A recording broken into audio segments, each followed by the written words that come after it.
सादर नमस्ते जी। हमारी श्रृंखला चल रही है विवेक को समझने के लिए। हमें अपने जीवन का लक्ष्य प्राप्त करना है। हमारे जीवन का मुख्य लक्ष्य है मुक्ति। रामलाल जी ने बहुत अच्छा बताया मोक्ष, लेकिन मैं प्राय मोक्ष कम शब्द यूज करता हूँ, क्योंकि जब हम केवल मोक्ष कहते हैं तो कहीं ना कहीं हमारी बुद्धि की ऐसी ट्रेनिंग हो गई है कि मोक्ष मुझे बाद में मिलेगा, कि मैं जीवन भर कई जन्म ले लूंगा, उसके बाद ही मेरे जीवन का लक्ष्य प्राप्त होगा। तो इसलिए मैं शब्द मुक्ति का शब्द यूज करता हूँ, क्योंकि यहाँ मुक्ति का मुख्य लक्ष्य आता है मुझे दुखों से मुक्त होना। जो मेरा अब भी लक्ष्य है, कुछ देर के बाद भी लक्ष्य रहेगा और अंतिम लक्ष्य भी रहेगा। तो हमें यह स्पष्ट हो जाता है कि जब हम मुक्ति का कुछ लिए प्रयास करेंगे, पुरुषार्थ करेंगे, तो वह पुरुषार्थ किसी लंबे समय के बाद कुछ मिलेगा, उसके लिए नहीं है। मुझे जिस चीज का पुरुषार्थ करना है, मुझे अब दुख कम करना है, और जितना हो सके आज का दुख कम करना है, कल का दुख कम करना है, परसों का दुख कम करना है, और अंत में जाके जिसको नितांत मुक्ति कहते हैं उसे मोक्ष कहेंगे। तो अगर हमारा लक्ष्य है मुक्ति को प्राप्त करना, जिसे हम दुखों से मुक्ति और सुख की प्राप्ति, आनंद की प्राप्ति, तो बहुत अच्छा भजन गा रहे थे, आर्यों को यह बुद्धि देना। तो महर्षि ने क्या आर्यों के लिए संदेश दिया? महर्षि क्या चाहते थे कि आर्य कैसे होने चाहिए थे? तो अगर कभी समय मिले तो आर्य भी मैंने छोटा सी पुस्तक है महर्षि की, उसमें कई वेद मंत्रों के उन्होंने संबोधन किया हुआ है।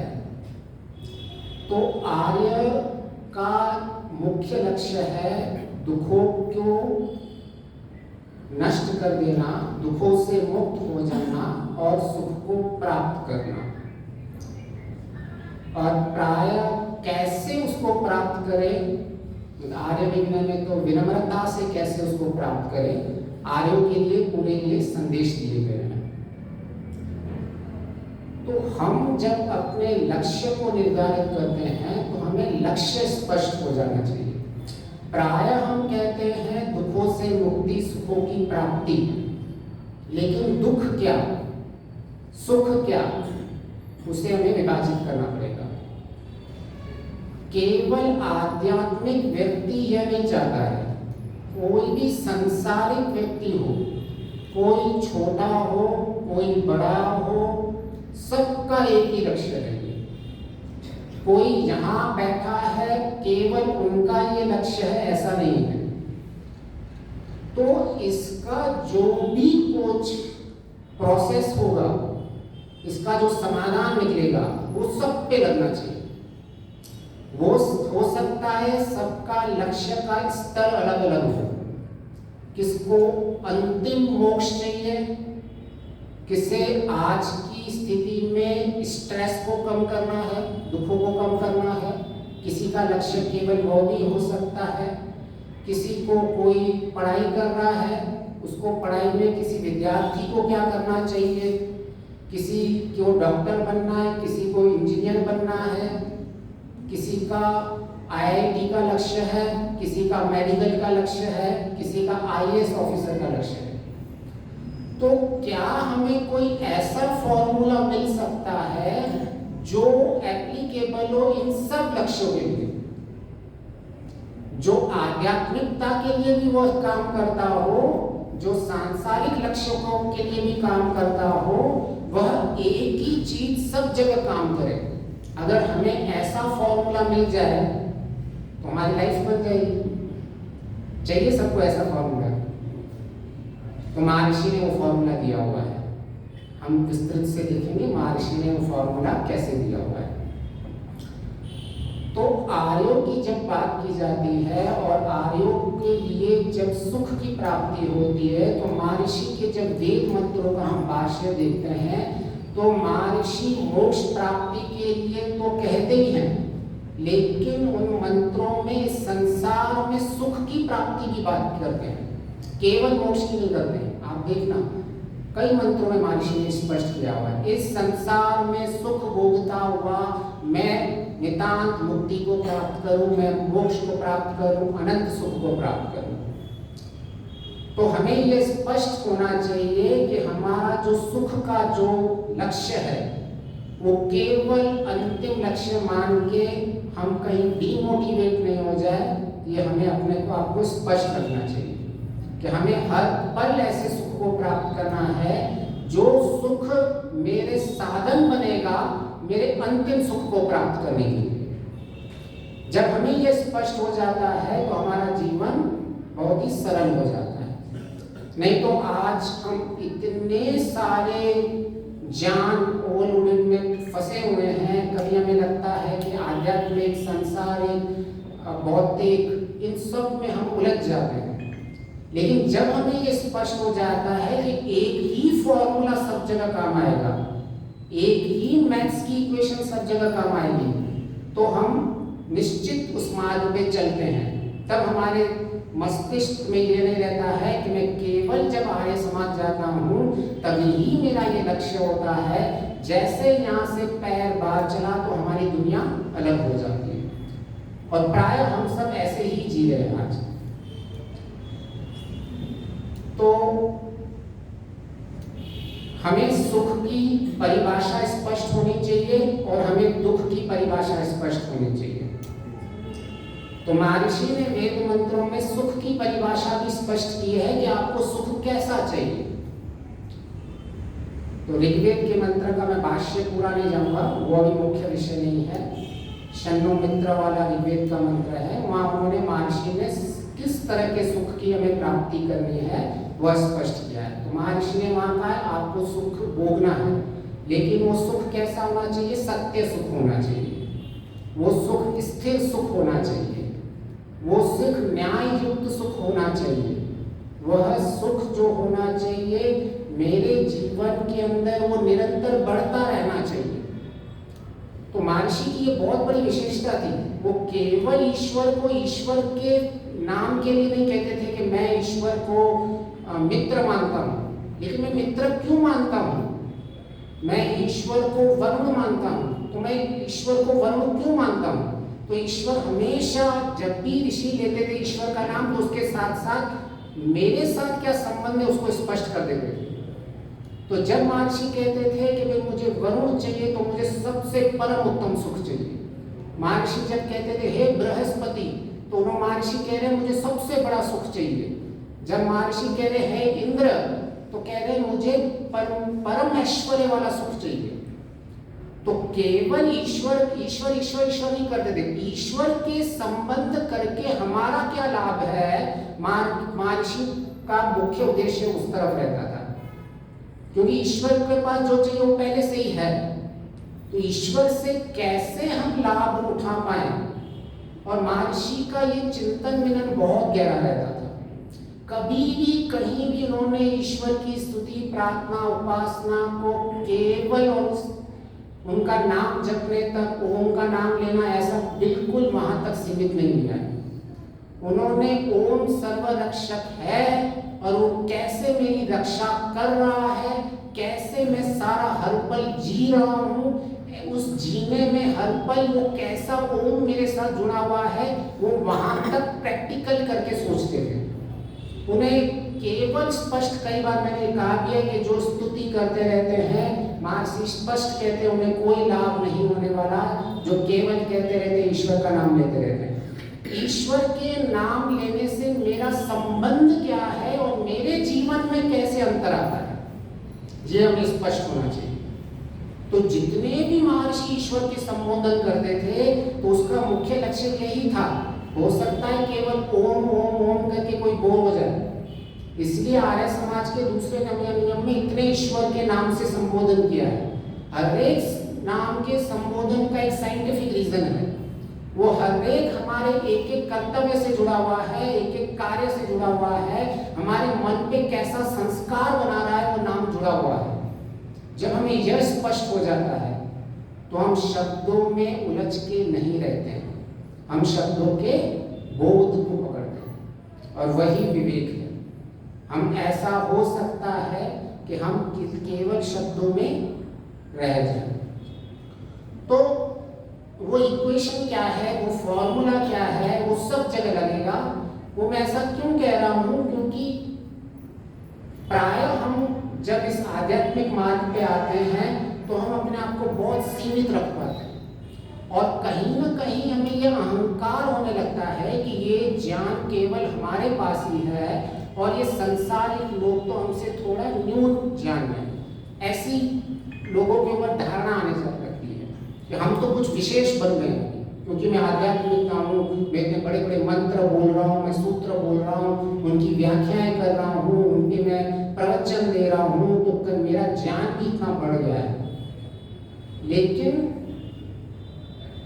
ऐसा नहीं है कि हम केवल जो संसारिक व्यक्ति है वो उसे नहीं जानता है उस प्रोसेस को। हम कुछ लास्ट वीक एक पेरेंट ओरिएंटेशन में गए इंदिरा नगर में, आईआईटी और मेडिकल के लिए, वहाँ क्लासेस में पेरेंट ओरिएंटेशन था।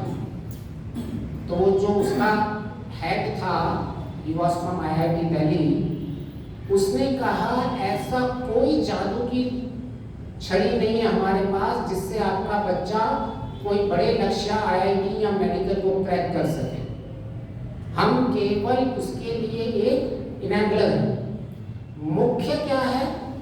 मुख्य है उस बच्चे का डिसिप्लिन, मुख्य है उस बच्चे का फोकस, मुख्य है उस बच्चा कितना डिस्ट्रैक्शन से प्रभावित नहीं हो रहा है। ये तीन चीज बोली।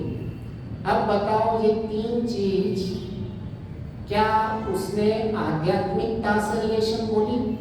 क्या हमने ये तीन चीज कभी सुनी है? सबसे पहले फोकस, क्या बोलते हैं? ध्यान। आध्यात्मिकता में ध्यान शब्द बहुत यूज होता है। तो अगर ध्यान है, दूसरा है डिस्ट्रैक्शन से दूर रहना, इससे कोई शब्द याद आ रहा है? वैराग्य, ठीक है, अभ्यास और वैराग्य। और तीसरा का डिसिप्लिन, इससे कोई शब्द याद आ रहा है? योग। योग है हमारा फिजिकल, मेंटल, वर्बल सब डिसिप्लिन को योग कहते हैं। और वही चीज प्रोसेस में उस डीन ने, उस सेंटर के हेड ने कहा, और उसका लक्ष्य क्या है? आईआईटी और मेडिकल में एडमिशन दिलवाना। लेकिन प्रोसेस में कोई भिन्नता बताई उसने। लेकिन हम क्या करते हैं? हमें ऐसा लगता है कि हम कुछ आध्यात्मिकता में ऐसा जान चुके हैं जो कोई जानता ही नहीं है। अगर वो बंदे उसी प्रोसेस के लिए केवल अपना लक्ष्य में परिवर्तन कर दें, आईआईटी से ज्यादा अपना बड़ा लक्ष्य कर दें, अपने आप को जाने, प्रकृति को जाने, आत्मा को जाने, परमात्मा को जाने, तो उसी लक्ष्य को उसी प्रोसेस से प्राप्त कर सकते हैं। उसके लिए और कुछ विशेष नहीं करना होगा। उसे भी ध्यान लगाना पड़ेगा, उसे भी वैराग्य लगाना चाहिए होगा, उसे ही योग डिसिप्लिन में जीना ही पड़ेगा। वह आध्यात्मिकता हो या सांसारिक का सबसे बड़ा लक्ष्य हो, इनका स्तर का सिर्फ भेद होता है, प्रोसेस में परिवर्तन नहीं रहता। तो हम ये स्पष्ट कर लें कि हम जब ये आर्य समाज के कुछ घंटे या सत्संग के कुछ घंटे छोड़ के चले जाएं तो हमें ऐसा प्रतीत नहीं होना चाहिए कि हमें कुछ और करना है। हमें वही करना है जो हम अंतिम लक्ष्य के लिए प्राप्त करने के लिए कार्य करने हो या संसारिक के बड़े लक्ष्य प्राप्त करने हो। तो हमें कभी भी ड्यूअल माइंड नहीं होना चाहिए। आज हमारी जिंदगी बहुत ही विपरीत हो जाती है जैसे ही हम कहते हैं हम आध्यात्मिक मार्ग से परे हो गए। मैं मंदिर में जाता हूँ तो अच्छा लगता है, आर्य समाज में जाता हूँ तो अच्छा लगता है, जैसे ही हम बाहर निकलते हैं और इतने एक्सक्यूजेस, नहीं नहीं वहाँ मेरा लक्ष्य अलग है, मेरा लक्ष्य अलग है। कोई भी आपका लक्ष्य हो, उसकी प्राप्ति के लिए प्रोसेस कॉमन ही रहेगा।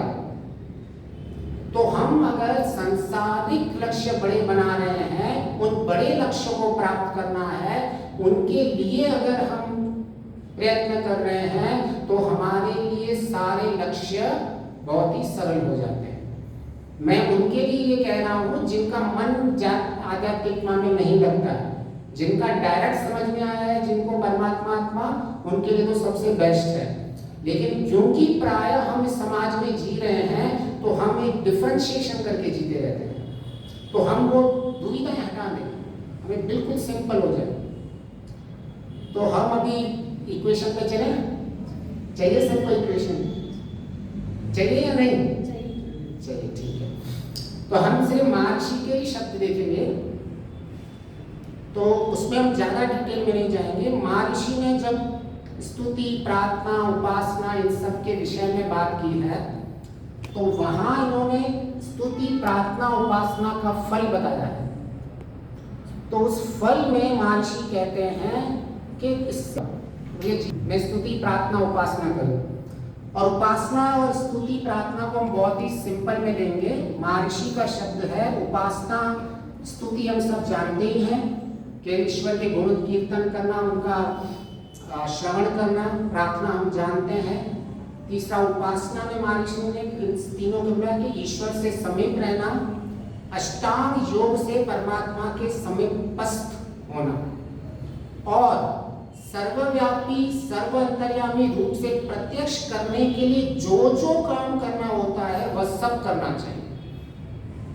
तो महर्षि का ये स्पष्ट है। जब स्तुति, प्रार्थना, उपासना की बात कर रहे हैं, तो उन्होंने एक तो अष्टांग योग, पूरा का पूरा अष्टांग योग उपासना में ले लिया समित में, और दूसरा जो जो काम हमें ईश्वर और सबके प्रत्यक्ष के लिए करने चाहिए, कुछ भी काम हो सकता है। वो केवल एकांत में बैठना भी हो सकता है, और केवल आप अपने जीवन के अंदर यम नियम का पालन करते हुए भी उसकी ओर बढ़ सकते हो। तो हमें ये स्पष्ट होना चाहिए महर्षि कह क्या रहे हैं। और महर्षि क्या कह रहे हैं कि स्तुति, प्रार्थना, उपासना के फल से क्या लाभ होगा। कोई कहेगा क्या मेरा लॉटरी लग जाएगी, क्या मेरी इंजीनियरिंग में एडमिशन हो जाएगी, क्या मेरा मेडिकल में हो जाएगा, क्या मैं बहुत ही बड़ा धनवान बनूंगा। तो महर्षि कहते हैं ये तो बहुत छोटा है, पृथक है ये सब। परंतु आत्मा का बल इतना बढ़ेगा कि वह पर्वत के समान दुख प्राप्त होने पर भी न घबराएगा और सबको सहन कर लेगा। यहां महर्षि ने बहुत बड़ी इक्वेशन दी हुई है। हमारा लक्ष्य क्या है? दुखों से मुक्ति। महर्षि क्या कह रहे हैं कि आपके दुख पर्वत के समान भी आ गए अगर आपको, तो भी आप उसको आसानी से सहन कर लोगे। ये फॉर्मूला दे दिया कि दुख तो होगा संसार में, लेकिन हम दुखी नहीं। कितना बड़ा सीक्रेट है। आज हम प्राय इसी चीज से कहते रहते हैं ना कि दुख दुख दुख है। होने तो दुख है, तो क्या फर्क पड़ता है? मुख्य तो ये है कि मैं दुखी नहीं होना चाहिए, राइट? तो अभी इसको हम रिवर्स इंजीनियरिंग करेंगे। इससे हम फॉर्मूला क्लियर करेंगे कि महर्षि क्या कहना चाहते हैं इस शब्द से और इस वाक्य से। तो महर्षि जब ये कहना चाह रहे हैं, तो हम दुखों को दो भाग में बांट सकते हैं।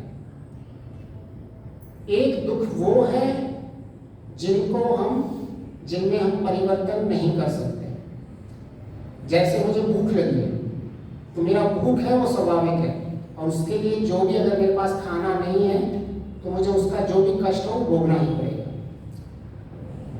जो भी मुझे भूख, प्यास, शरीर के रिलेटेड कष्ट है वो मुझे भोगने पड़ेंगे। दूसरा दुख होता है हमारे मानसिक दुख। दूसरे दुख होते हैं हमारे काल्पनिक दुख। दूसरे दुख होते हैं जो दुख हमारी अविद्या से बढ़ जाते हैं। तो आप प्राय देखोगे जो वास्तविक दुख होते हैं वो बहुत ही कम होते हैं। हमारे जो सबसे ज्यादा दुख होते हैं वो काल्पनिक मानसिक और अविद्या के कारण रहते हैं। तो आपने इंग्लिश में सुना भी होगा, pain is inevitable but suffering is avoidable. अगर हमने एक इस स्टेटमेंट को समझ में लिया तो हमारा पूरा का पूरा जीवन का लक्ष्य शास्त्रों का समझ में आ जाएगा कि जीवन मुक्त किसको कहते हैं और नितांत मुक्त किसको कहते हैं।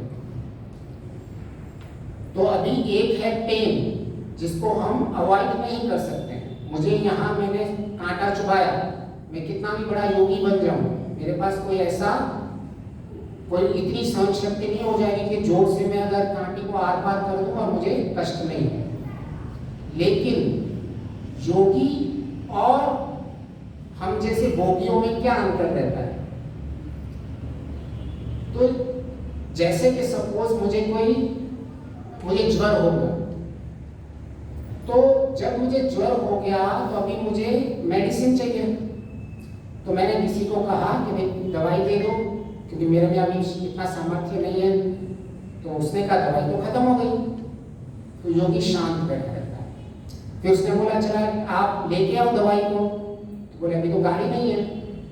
तो उसने बोला ठीक है मैं गाड़ी किसी को बोलता हूँ। तो बोले उसने गाड़ी है लेकिन उसमें पेट्रोल नहीं है। फिर से आपने पेट्रोल का इस्तेमाल किया। फिर आपने उस दवाई वाले के पास गए, बोले उसका दुकान तो खुला हुआ ही नहीं है, उसका शॉप।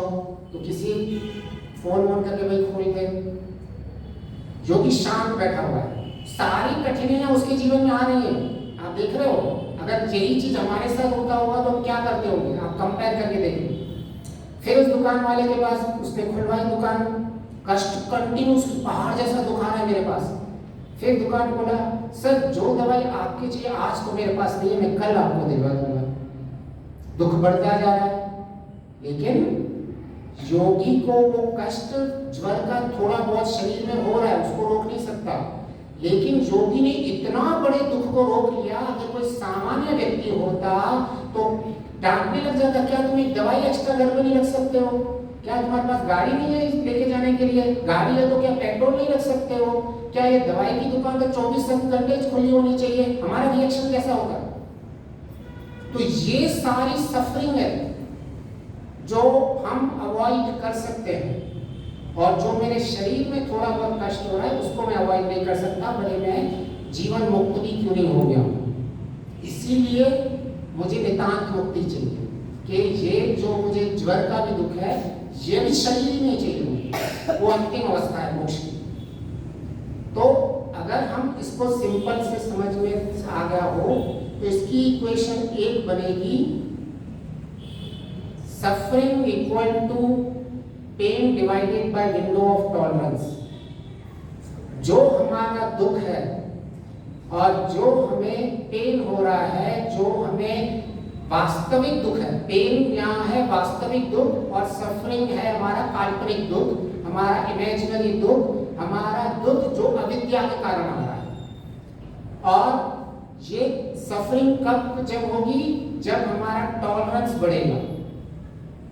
महर्षि ने ये लिखा है कि वो पहाड़ जैसा दुख भी सहन कर लेता है। सहन करना मतलब पूरी उसमें इतनी सहन शक्ति होती है कि इस योगी में कि उसको ज्वर है लेकिन ये इतनी सारी उसके बाहर जो अव्यवस्था का दुख हो रहा था लेकिन उसको नहीं हो रहा था, क्योंकि उसने सबको सहन कर लिया कि हाँ हो सकता है किसी ने दवाई का अरेंजमेंट नहीं किया हो, सहन कर दिया, स्वीकार कर दिया। हो सकता है गाड़ी ही नहीं है उसके पास, हो सकता है गाड़ी का पेट्रोल रियली खत्म हो गया हो, स्वीकार कर रहे, सहन कर रहे। हो सकता है शॉप बंद हो सकता है दवाई अवेलेबल नहीं हो, वो सब सहन कर रहा है। उसे कोई एक्सपेक्टेशन नहीं है आइडियलिस्टिक की कि नहीं ऐसा ही जीवन होना चाहिए। तो अगर हमारे जीवन में ये इक्वेशन पता चल गई तो इस इक्वेशन से हम सारे दुखों को कम कर सकते हैं। केवल आपको ये पता चल जाए कि मुझे सहन शक्ति को विकसित करना है, विंडो ऑफ टॉलरेंस। जितनी विंडो बढ़ती जाएगी आपके जीवन में दुख कम होता जाएगा। ठीक है, स्पष्ट हो गया? आप कृपया प्रश्न पूछते रहना बीच में अगर कोई ऐसा लगे, क्योंकि इसका मुख्य उद्देश्य केवल थ्योरी नहीं है, हम चाहते हैं कि यहाँ आर्य समाज के निकलने के बाद भी ये इक्वेशन आपके साथ रहे। ठीक है, फॉर्मूला मिल गया, पहाड़ जैसा दूध भी। अभी इसको इस इक्वेशन को इस तरह से भी देख सकते हैं या इस इक्वेशन को दूसरी तरह से भी देख सकते हैं। Suffering equal to pain into resistance, कि जो हमारा पेन जिसको हमने बोला अनअवॉइडेबल है, जो कष्ट है, जितना प्रतिरोध हम करेंगे, जिसमें हम स्वीकार नहीं करते हैं परिस्थिति को। मुझे पता है मैं अभी ट्रैफिक में हूँ और ट्रैफिक सिग्नल, सारी ट्रैफिक से आगे गाड़ियां हैं और उस ट्रैफिक में मुझे कष्ट मिल रहा है, मैं वहाँ मुझे डिस्कम्फर्ट हो रहा है, तो वो मेरा पेन है जो भी हो रहा है। लेकिन जो मैंने मानसिकता बना रखी है कि सारी गाड़ियां चल रही क्यों नहीं है, सारी गाड़ियां रुक क्यों नहीं है, होता है ना। और ये वास्तविक है और ये हम सब में, हम इसको डे टू डे एक्सपीरियंस करते हैं। तो वो हमने अपने आप बुद्धि में प्रतिरोध बना के रखा है, हम स्वीकार ही नहीं करते हैं कि इस परिस्थिति को मैं परिवर्तन नहीं कर सकता। जिस परिस्थितियों में हम परिवर्तन नहीं कर सकते हैं, जब उनको स्वीकार नहीं करते हैं तो उसको बोलते हैं प्रतिरोध। तो जितना जितना आप प्रतिरोध करोगे इतना इतना आपका दुख बढ़ेगा। जितना जितना आप में स्वीकारता नहीं होगी, एक्सेप्टेंस नहीं होगी, तो हमको क्या करना चाहिए? अगर गाड़ी में ट्रैफिक हो तो उसको आप अभी मानसिक रूप से उस दुख को कम कर सकते हैं। आपका जो फेवरेट गाना है वो लगा दीजिए। आपको अगर किसी की प्रवचन अच्छे लगते हैं तो प्रवचन लगा दीजिए। अगर आपको कुछ ऐसा मंत्रों का उच्चारण अच्छा लगता है तो वो लगा दीजिए। अब क्या है, दो लोग हैं, दोनों एक ही परिस्थिति में हैं। एक ने मेंटली अपने आप को इस इक्वेशन के थ्रू चेंज कर दिया, उसने स्वीकार कर दिया कि हाँ मैं इसको परिवर्तन नहीं कर सकता, तो मैं किस में परिवर्तन कर सकता हूँ, मैं कैसे रिस्पॉन्ड करूँ। तो उसने क्या कर दिया कि गाड़ी में मस्त वेद के मंत्र सुन रहा हो, किसी के अच्छा प्रवचन चला दिया हो उसने, और वही जर्नी उसके लिए सुखदायक हो जाती है। और हो सकता है अगर किसी को प्रवचन और उन सब में बहुत इंटरेस्ट हो और घर में समय नहीं मिलता हो तो ट्रैफिक को एंजॉय करने लग जाए। और मैं ये बहुत सीरियस बोल रहा हूँ, आप एक्सपीरियंस करके देख सकते हो। Sudhir Singh, yes, so that traffic का दुख है, लेकिन आपने अवॉइड कर दिया। और ये इक्वेशन सब जगह नहीं है आपके, ये आपके इस क्षण के दुख के मिटाने के लिए भी लगेगी और आपको नितांत मुक्ति में भी यही चलेगी। यही महर्षि कह रहे हैं, स्तुति प्रार्थना उपासना का फल इतना बड़ा होता है, सहन शक्ति का फल। ठीक है, काल्पनिक दुख थोड़ा, हाँ, काल्पनिक मीन्स इमेजिनरी, व्हेन वी से इट इज इमेजिनरी। जैसे मैंने उदाहरण दिया कि जितना दुख है नहीं, जैसे मुझे मैंने अभी एग्जांपल दिया कि मुझे फीवर हो गया, तो मेरे फीवर का दुख केवल कष्ट इस शरीर में ही है। ठीक है, अभी मैंने इसको मल्टीप्लाई कैसे कर दिया है, I am not accepting the surrounding conditions, so everything which is not been acceptable and I thought this should have been done like that is imaginary। कि जो दुख को मुझे लग रहा है नहीं, मेरे जैसे मैंने यहाँ मान लिया कि मेरी प्रस्तुति तो सबको स्वीकार होनी चाहिए, स्वाति जी को भी स्वीकार होनी चाहिए, अनिल जी को भी, सुधीर को, सबको, और इनको कोई प्रश्न नहीं होने चाहिए मेरी तरफ से। लेकिन हो सकता है सुधीर को समझ में नहीं आए, स्वाति जी को एक्सेप्टेड हो, अनिल बोले नहीं इसमें संशोधन होना चाहिए, लेकिन मैं अपनी तरफ से ऐसे मान के बैठूं नहीं, you all should accept.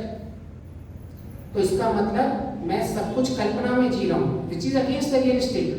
Realistic is that you all are here, कोई मुझसे सहमत 10% हो सकता है, कोई 50 हो सकता है, कोई 100 हो सकता है, that is reality. But if I am accepting that no everybody should like my presentation, it is imaginary, वो काल्पनिक है। ठीक है, मेरे क्या मतलब आई डोंट नो, मैं ये काल्पनिक हुआ कि मेरे को फीवर आ रहा है, मैं सोच रहा हूँ कि ये टाइफाइड तो नहीं है, वो काल्पनिक, उसको मैं काल्पनिक की बहुत बड़ी व्यापकता है। मैं केवल कुछ एडिशनल बताऊं। काल्पनिक में हम मल्टीप्लाई करते रहते हैं, जैसे स्वाति जी कि इतना बड़ा दुख होता नहीं है, कहीं मुझे कुछ हो गया, कोरोना तो नहीं हो गया, ये मेरा काल्पनिक है, मतलब छोटा सा फीवर हो गया, मैं स्वास्थ्य से इसीलिए ले रहा हूँ क्योंकि इजीली मैप है, कुछ भी हो सकता है मुझे। चुप गए तो यदि सांप भी काटा है तो डर के हाँ, चूहे ने काटा सांप। रस्सी को देख के हम सांप को समझ के हम डर गए, ये भी काल्पनिक है। थी रस्सी, तो ऐसे ही जो रियलिटी नहीं है, anything which is not reality it is imaginary, जो हम अपने बुद्धि में क्रिएट कर लेते हैं। तो और आप हम तो शॉर्ट में इतना होता है, जितने कम फ्लेक्सिबिलिटी, सहन शक्ति मतलब हम कितने फ्लेक्सिबल इस लाइफ में, कितने हम सब परिवर्तन को स्वीकार कर रहे हैं। सब जगह कंटिन्यूस परिवर्तन चल रहा है, दिन रात क्षण मुहूर्त, सारे सीजन्स में परिवर्तन हो रहा है, बारिश आ रही है नहीं आ रही, सब में परिवर्तन हो रहा है। लेकिन उस परिवर्तन को स्वीकार करना और अपने आप को एडजस्ट कर देना अकॉर्डिंगली, इसको सहन शक्ति करते हैं। सहन शक्ति ऐसा बिल्कुल ही नहीं है कि विक्टिमाइज कार्ड हो, कि मैंने उसने मुझे चाटा मारा मैंने सहन कर दिया, this is not the resilience. सहन शक्ति का होता है उस परिस्थिति में मैंने यथावत समाधान निकाल दिया, कि मैंने पहले स्वीकार कर दिया। सहन शक्ति में 3 मुख्य चीजें हैं। First, I accepted traffic can not be change. Second, मुझे ये पता चला कि ये मेरे कंट्रोल में नहीं है। दूसरा, मैंने ये लगा दिया कि मेरे क्या कंट्रोल में है। तो ये 3 चीज मिला के टॉलरेंस पावर बनता है। First acceptance, second identifying what is out of control, उसके लिए नहीं सोचना, और तीसरा उस पे काम करना जो मेरे कंट्रोल में हो। इसको कहते हैं सहन शक्ति। सहन शक्ति बिल्कुल ऐसा नहीं है कि आप परिवर्तन कर सकते थे लेकिन आपने नहीं किया।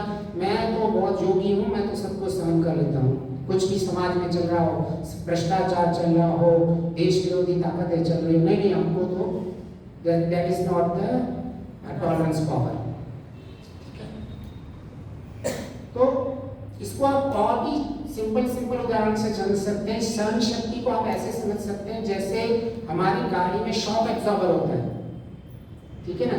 आपकी जर्नी कितनी अच्छी है वो किस पे डिपेंड करती है, आपको कितने वाइब्रेशंस होंगे। अगर आपके शॉक एब्जॉर्बर्स व्हील के सही नहीं होंगे, उसका कैपेबिलिटी कम होगी, देन आपको बहुत सारे जीवन में वाइब्रेशंस मिलेंगे। जितनी आपकी शॉक एब्जॉर्बर की कैपेबिलिटी बढ़ेगी, उतने ही आपको जीवन की यात्रा और अच्छी रहेगी। ऐसे ही हमारे जीवन में जितनी सहन शक्ति ज्यादा होगी, हमारे जीवन की यात्रा और दुखों से कम होगी।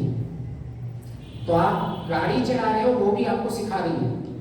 तो मैं कई बार कहता हूं कि हम प्राय ऐसे सोच लेते हैं कि केवल जो ईश्वर ने ज्ञान दिया है वो वेद के डायरेक्टली ही है।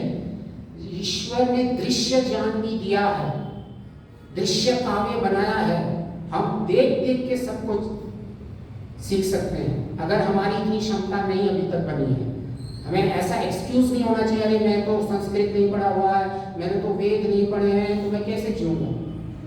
मेरी बालकनी के आगे 3rd फ्लोर पे मैं रहता हूँ, बहुत लंबा, पास में ही DRDO का कैंपस है, सेंटर फॉर आर्टिफिशियल इंटेलिजेंस का, बहुत लंबा पेड़ है।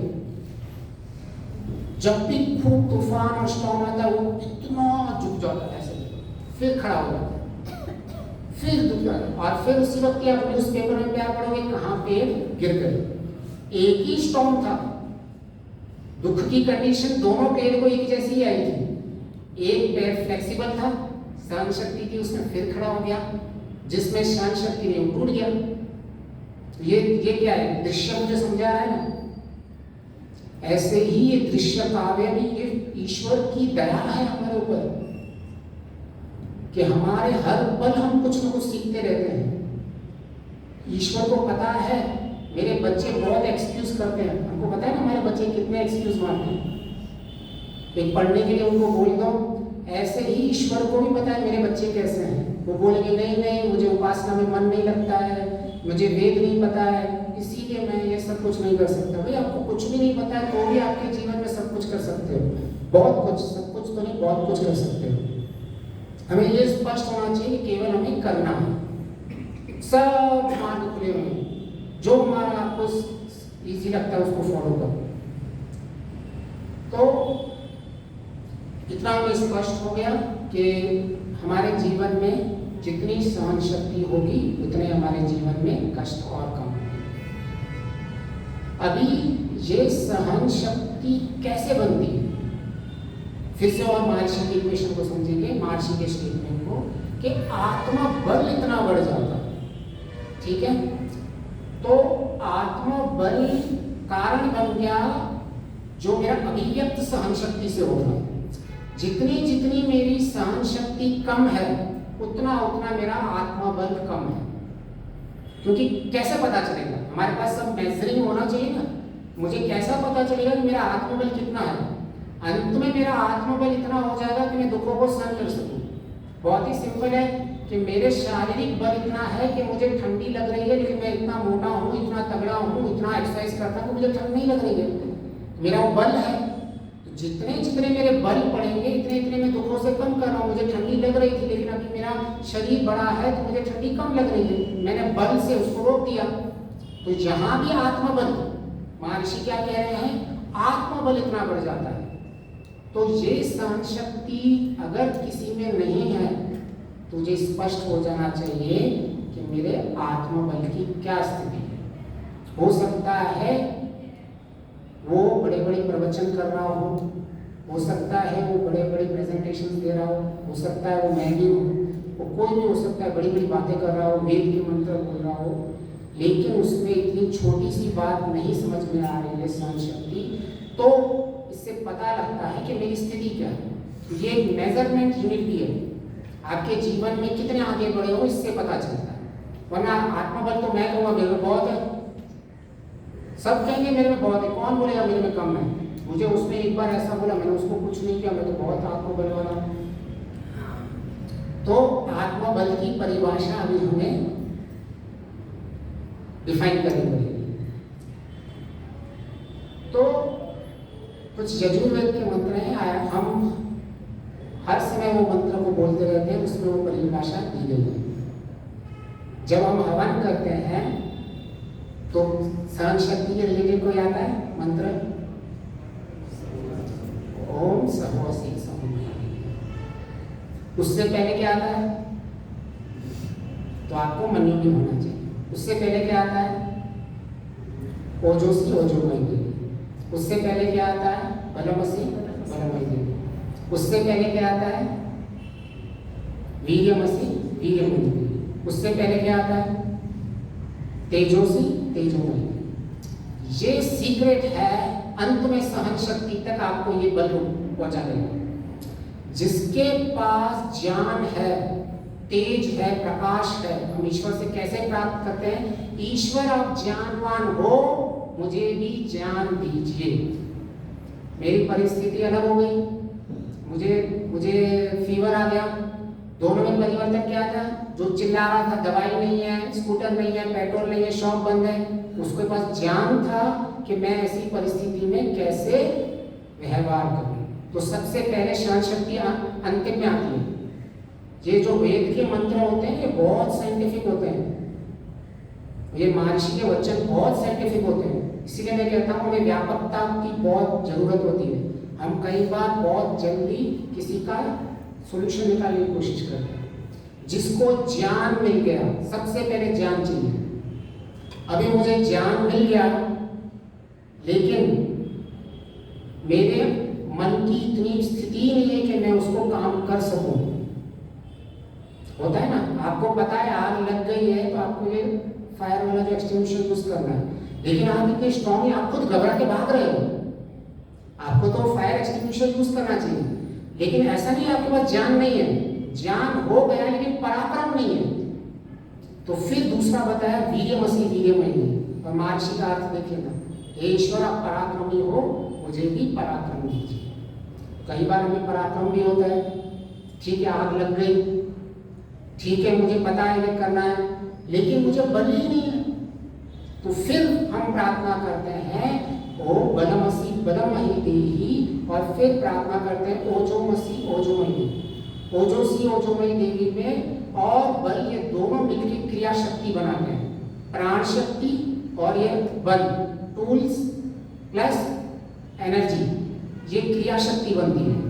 तो ये जो सामर्थ्य मुझे मिल रहा है, जो मुझे फिजिकल बल मिल रहा है, जिससे मुझे पराक्रम का बल मिल रहा है और मुझे तेज बल मिल रहा है, ये सब होते हुए भी हम कई बार अपने में बड़े नहीं कदम उठा पाते हैं। उसका मुख्य कारण है, महर्षि कहते हैं, दुष्ट कर्म और दुष्टों को पर क्रोध करना।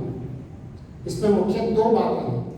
सबसे पहले जो दुष्ट कर्म कर रहे हैं और दुष्ट कर्म, जब आप दुष्ट कर्म कहते हैं तो ये आपको अपने ऊपर भी लेके आना है कि मेरे अंदर जो दोष है, मैं अपने दोषों पे क्रोध करूं। अगर आपको आपके दोष पता चल गए और आपको बिल्कुल पसंद नहीं है कि ये दोष बार बार क्यों आ रहे हैं, तो अपने आप दोष पे गुस्सा कीजिए कि मैं इतने दिनों से इसको सोच रहा हूँ, ये करूंगा करूंगा, आखिर मैं कर क्यों नहीं पा रहा हूं। तो फिर आपको ये मंडी मसीह आएगा। और कई बार जब विधर्मी कुछ काम करते हैं तो हम खड़े नहीं हो पाते हैं, तो हम मंडी मसीह बनकर, अभी ये सब हो गए, उसके बाद महर्षि कहते हैं सहोमसी।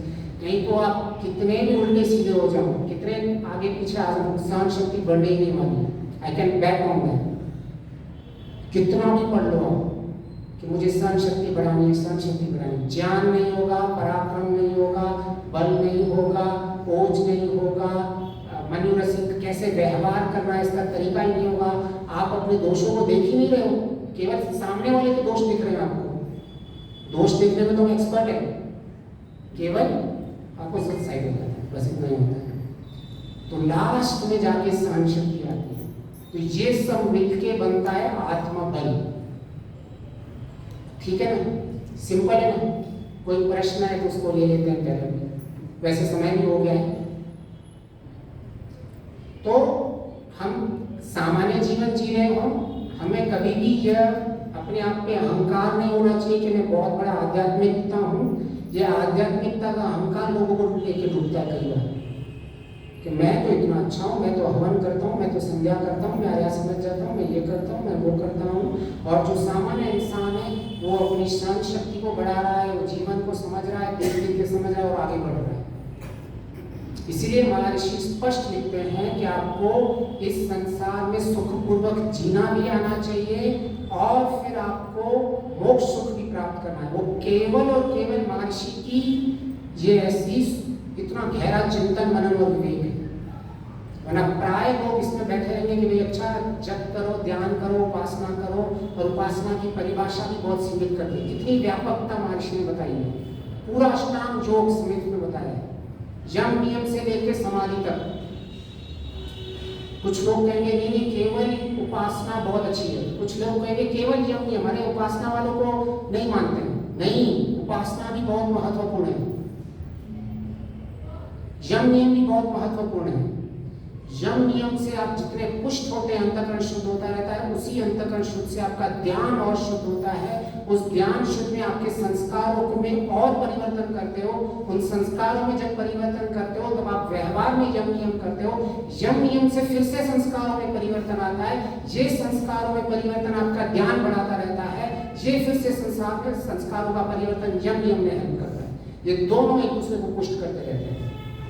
लेकिन केवल अगर एकांगी दृष्टि से देखेंगे, नहीं नहीं नहीं महर्षि ने ऐसा कहा हुआ, इस शब्द का ये प्रयोग है, उस शब्द का वो प्रयोग है, हम यथार्थ से दूर जाए। महर्षि का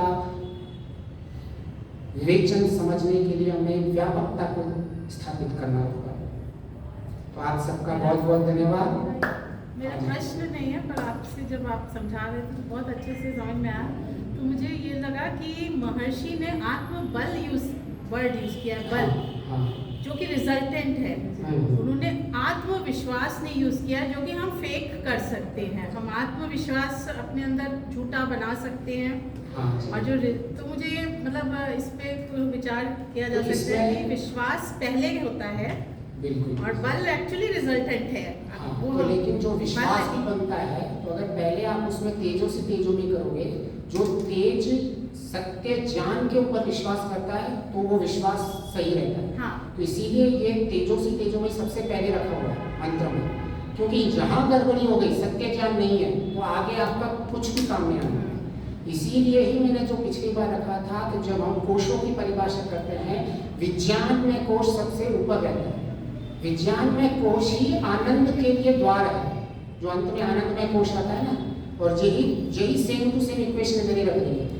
जितना आपका आत्मबल विज्ञान बढ़ता रहेगा, आपका दुख कम करेगा। और कोश में क्या कर रहा है, जितना आपका विज्ञान में जाता है उतना आनंद बढ़ेगा। सेम थिंग यही आ रहा है, मैपिंग सब जगह वही होगा। तो विश्वास श्रद्धा सबसे पहले काम करती है, लेकिन उनमें बस वही डिफरेंस है, अंधश्रद्धा है या सत्य श्रद्धा है, बस उसी में जब डिफरेंस हो जाएगा। इसीलिए तेजोमयी हमें बुद्धि में सबसे बड़ा ज्ञान में काम करना होता है, क्योंकि वहां अगर काम हो गया, और वही गेटवे ऑफ द आनंद है। इसीलिए ही पंचमा कोश में जब आप देखोगे, विज्ञानमय कोश के नीचे आनंदमय कोश है। ऐसी कोई पॉसिबिलिटी नहीं है कि आपने विज्ञान में कोई बेवकूफ हो और सीरियसली आनंद को प्राप्त कर सके। वो गेटवे, स्ट्रिक्ट गेटवे। आपको कितना बड़ा भी बल हो, आप अत्याचार कर सकते हो किसी के ऊपर, किसी को मार सकते हो, आपके कितना का भी पराक्रम हो। कुछ लोग होते हैं बड़ी बड़ी चीजें कर लेते हैं, लेकिन वो सत्य बेस्ड नहीं होती है, ज्ञान बेस्ड नहीं होती है। तो न आपको वीरमसी काम आएगा, न आपको अपना बल काम आएगा, न ओज काम आएगा, न आपकी सहन शक्ति काम आएगी, अगर पहला वाला सीक्वेंस में आत्मबल ज्ञान विज्ञान से नहीं आया है। ठीक है, सबका